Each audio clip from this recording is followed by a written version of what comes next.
आज शराब पी करके और थाली का ठोकर मारते हैं, फेंक देते हैं थाली को, बड़ी बड़ाई भोजन से तैयार थाली को फेंक देते हैं। और उसकी पत्नी बैठी बैठी रो रही होती है, 2 घंटे लगा कर रोटी बनाई, पति देव आवेंगे भोजन खावेंगे, और पति देव आया टीटी बन के, खाना धर दिया, पहले दिन में बैठा रहेगा, वह कई खाना खा ले। अब वो सोच है नहीं उसको, क्योंकि तो शराब में टन होया बैठा है। फिर वो ये कहेगी तो मत पिया कर, रोज पी का हो, अपने शर्म नहीं आती। बस इस बात से वो टीटी फिर चिढ़ जाता, थाली फेंक दे, पत्नी ने भी कूट दे, टीवी भी फोड़ दे, यानी पता नहीं क्या नुकसान कर दे। अरे वो कुत्ता बन गया वो दुष्ट आत्मा। अब कुत्ते की योनि पाके कहाँ बैठा, गली में, और सारी रात भौंके, क्यों उसमें ऐसी नेचर दे दी भगवान ने। सारी रात भौंकते भौंकन से उसको भूख लगा है। सुबह उठकर फिर कहाँ जाता है, वो रसोई की तरफ सरकता है, किसी के दरवाजे खुला देखकर रसोई की तरफ भागता है, क्यों मैं कहा उसने अन्न की। अब उस लाट साहब ने कौन जान देगा, रसोई में कोई मारे लठ टांग के ऊपर लाग गया। आध घंटे तक रोए, बाहर गली में खड़ा हुआ ट्या ट्या, और फिर दूसरे घर में सरके धीरे धीरे, हो सकता है उसके बाग में वह लठ मिला या टूक मिला। यदि वहाँ भी लठ मिल गया तो फिर कहाँ जाएगा, गांव से बाहर जाता है। क्या खाता है, वहाँ टट्टी खा कर आता है, वो जो थाली का लात मारा करता है वो दुष्ट आत्मा। तो अब ज्ञान बिना हमें ऐसा लगता है कि शायद हम कुत्ते गधे नहीं बनेंगे, हमारी न्योय मौज रहेगी। परमात्मा कहते हैं तू जाने तेरी ऐसे न बहेगी, ये तो हरदम लेखा वरना रे। छोटे बालक थे, कोई चिंता नहीं थी, कूदते फिरो थे हैं कोई, और फिर जवान हो गए, रोजी रोटी की चिंता बनी। अब जवानी में भी चलो आदमी अपना टाइम पास कर लेता, फिर बूढ़े हो गए, कदे जाड़ पड़वानी, कदे आँख बनवानी, 3-4 तो सपेर पार्ट साथ रखने पड़ेंगे, किता चश्मे, किता दांत, किता हाथ में डोगा। तो कहते तू न सोचा था कि मैं सदा जवान रहूँगा या ऐसे ही मेरी बात बनी रहेगी। नहीं, ये तो एक सांस सांस का अकाउंट तेरा प्रतिदिन हो रहा है, और एक दिन ऐसा होगा आप शरीर छोड़कर जाओगे, अवश्य जाओगे, ये तो पता है।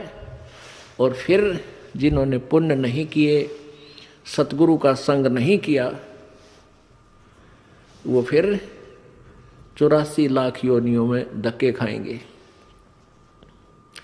सुखदेव ने 84 भुगती बना पजावे खरवो, तेरी क्या बुनियाद पराणी तू पेंडा पंथ पकड़वो हो। होय होय। आन उपासना करने वाले एक सतगुरु को छोड़कर अन्य जो साधना किसी भी संत या किसी सतर की, वेदों तक के सतर का भी कोई गुरु आपको मिला है, तो भी आपकी ब्राह्मटी दुर्गति समाप्त नहीं हुई। क्या बताते हैं, सुखदेव ने 84 भुगती बना पजावे खरवो, तेरी क्या बुनियाद पराणी तो पेंडा पंथ पकड़वो। सुखदेव जैसे ऋषि, उन्होंने भी 84 लाख योनियों को भोगना पड़ा, क्योंकि उनको सतगुरु नहीं मिले, ये मार्ग नहीं मिला, ये पेंडा नहीं मिला। क्या बताते हैं, कोट जन्म तन भरमत हो गए, कुछ ना हाथ लग्या रे, कुकर सुकर खरबा बोरे, कौआ हंस बुगारे। कोट जन्म तू राजा की, ना मिटी न मन की आशा, भिक्षुक होकर दर दर घूम लिया, मिला न निर्गुण रासा। अब क्या बताते हैं कबीर परमेश्वर कि एक पूर्ण संत ना मिलने से, पूर्ण संत ना मिलने से आप अन्य साधना करके, जैसे वो वेदों अनुसार साधना, कोई अच्छा ऋषि संत मिल गया, वो भी गुरु बनाने पड़ते हैं, ओम नाम का जाप किया और अच्छे पुण्य किए, उसके आधार से कहाँ तक पहुँच जाते हो आप, ब्रह्मा विष्णु महेश तक की पदवी भी प्राप्त कर सकते हो, देवता की पदवी भी प्राप्त कर सकते हो। वरुण जल का देवता, कुबेर धन का देवता यानी वित्त मंत्री, इन पदवियों को भी तू प्राप्त कर सकता है। लेकिन फिर 84 लाख योनियों में भी आपको जाना ही पड़ेगा।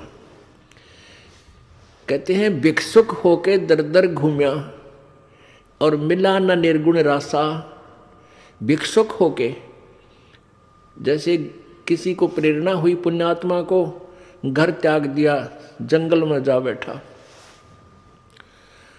वहां से क्या करते थे कि जंगल से गांव में आते थे, नगर में, वहां से एक बार भिक्षा मांग लेंगे और शाम न खा ली और सुबह भी वही रख दी, सुबह बासी जैसी मिली वो खा ली, और फिर भी बच गई तो उसको कहते सुखा लेते थे। शाम ने फिर उसी में थोड़ा बहुत खा के काम चला लिया। और इतनी साधना भी की कि कहीं तेरी भक्ति में बाधा ना पड़े, थोड़ा खा करके अपनी भक्ति करता रहो। उस भक्ति के आधार से इतने इंद्र कुबेर ईश की पदवी, स्वर्ग का राजा इंद्र भी बन गया तू।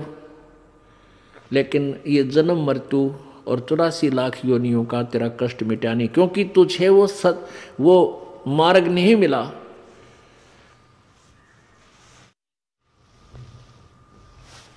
क्या बताते हैं, युगन युगन की वासना हुई इकट्ठी आन, निर्मल कैसे होएगा तेरा सतगुरु लगे न कान।